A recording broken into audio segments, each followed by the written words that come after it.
जब हम लोग स्पॉट पे पहुंचे तो सब कुछ खत्म हो चुका था। दोनों लोग मर चुके थे।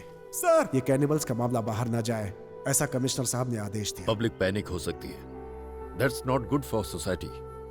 उनकी बॉडी देखकर तुम्हारी फैमिली सह नहीं पाएगी, इसलिए कमिश्नर साहब ने वहीं उनका दाह संस्कार करा दिया और लोगों में यह खबर फैला दी कि तुम्हारे पिताजी मिस हो गए।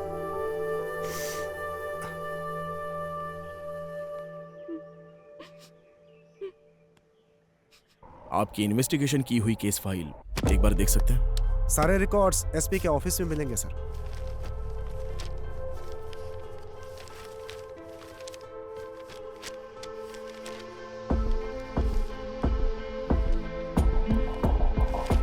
अभय, हियर इट इज। जरा दिखाओ मुझे। Red churidar, red dress, again red. Same to same. उस वक्त भी जो लड़कियां गायब हुई सब रेड कलर में ही थी। तिलक ने जो बताया उसके मुताबिक रेड्डी का कोई नहीं था ना? तो फिर हैदराबाद में कौन है? मुझे लगता है हिडिंबा प्रजाति में अभी भी कोई जिंदा है। हमें प्रोफेसर जयकांत से मिलना होगा। नंदकिशोर जी के मिलकर जाने के बाद मुझे सालों तक उनका कोई फोन नहीं आया। डिपार्टमेंट में जब मैंने फोन किया तो मालूम हुआ कि एक हिडिंबा को मारते समय वो शहीद हो गए। तभी से ये मान लिया गया कि उस हिडिंबा के मरने के साथ ही ये समस्या भी खत्म हो गई। पर मेरा मन नहीं मान रहा था, इसीलिए उस नरभक्षी समाज के आखिरी इकलौते इंसान के बारे में मैंने पता लगाने का निश्चय किया और रेड्डी की जानकारी हासिल करने के लिए निकल पड़ा। उसी दौरान रास्ते में पड़ने वाले एक गांव एडुकी में मुझे पता चला कि एक मटन शॉप के पास एक विचित्र इंसान बैठा हुआ है। तुम्हें भूख लगी है क्या? तो क्या काम चाहिए?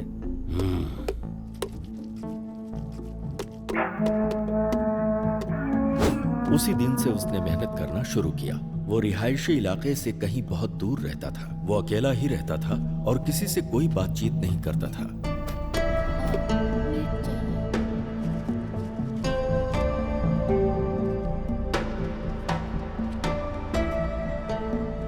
उसकी मेहनत और ईमानदारी को देखकर दुकान के मालिक ने अपने ही गांव के एक लड़की से उसकी शादी करवा दी। हमेशा गुमसुम रहने वाले रेड्डी के चेहरे पर पहली बार गांव वालों ने मुस्कान देखी। शादी के बंधन में बंधने के बाद वो अपनी बीवी के साथ बहुत ही प्यार से रहने लगा। 1 साल के बाद उसको एक बेटा हुआ। लेकिन कुछ ही दिनों के बाद किसी बीमारी की वजह से उसकी बीवी चल बसी।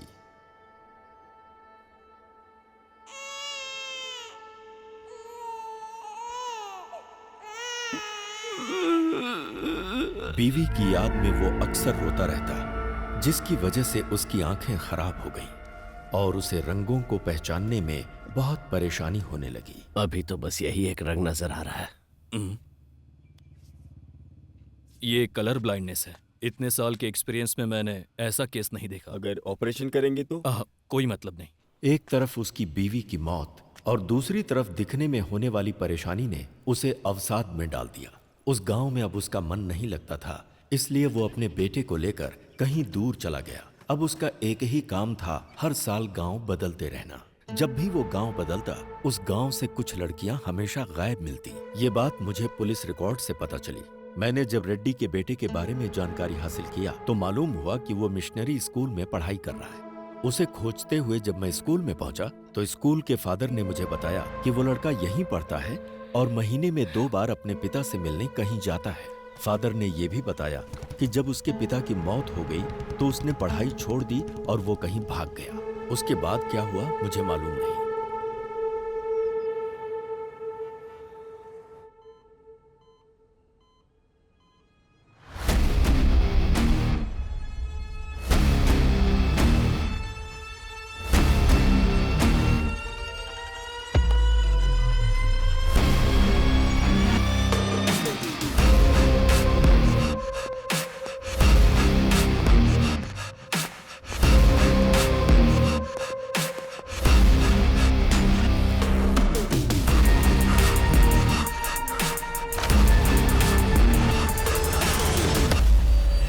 सच सुनने के बाद मुझे विश्वास ही नहीं हो रहा। दुनिया में बहुत सी ऐसी चीजें हैं जिस पर हम विश्वास नहीं कर सकते आध्या, पर जब हमारा उनके साथ सामना होता है तब तो विश्वास करना पड़ता है। हाँ बेटी, बोलो क्या बात है। डॉक्टर, जैसा आपने बताया एक्रोमेटोप्सिया डिजीज कैनिबल में भी होने के चांसेस है क्या? हो सकता है। ह्यूमन मीट की आदत पड़ने से शरीर में जेनेटिकल म्यूटेशन बहुत ज्यादा हो सकता है। Doctor, is it hereditary? हाँ बिल्कुल, 100%। अगर बाप को है तो बेटे को भी होगा।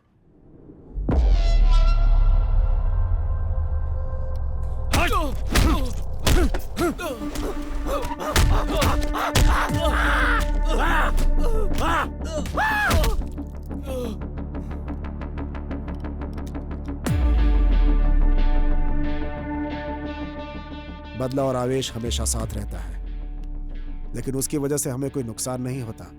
नुकसान हमें तब होता है जब हम उसकी वजह से रिएक्ट करते हैं। इस समय अगर तुमने एक भी गलत कदम उठाया तो उधर कार्तिक और इधर हम सब फंस जाएंगे। तुम्हारे बदले से कहीं ज्यादा बड़ा हमारा बिजनेस है। उसका क्या करना है क्या नहीं मेरे ऊपर छोड़ दो। तुम्हारे चुप रहने में ही भलाई है, समझे कि नहीं?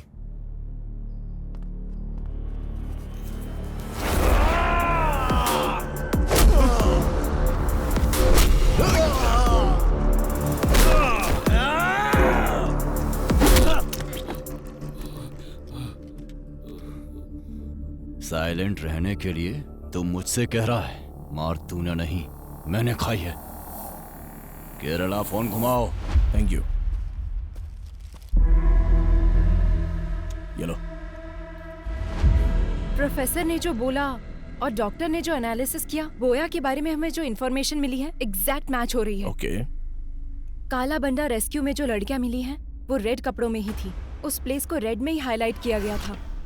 सो रेड का और उसका कोई ना कोई कनेक्शन है। डेफिनेटली उस जाति का लास्ट कैनिबल जो बचा है वो वही है अभय। उसके पकड़े जाने के बाद भी तो मिसिंग हुई है ना? अभय, वो उसकी प्लानिंग थी। इस केस को डाइवर्ट करने के बाद इसके पीछे से किसी ने ये सब किया होगा। ये case, we need a biological proof.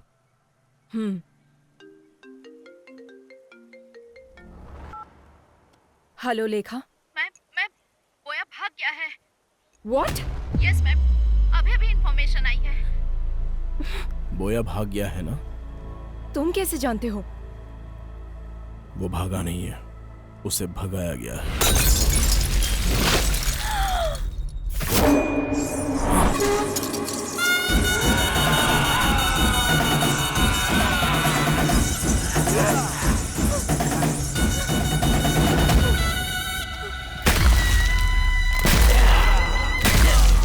Oh my God! किसी की बलि देने से पहले अपने सर पर नारियल फोड़ना उनकी प्रथा थी। अच्छा।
ये सब कौन है?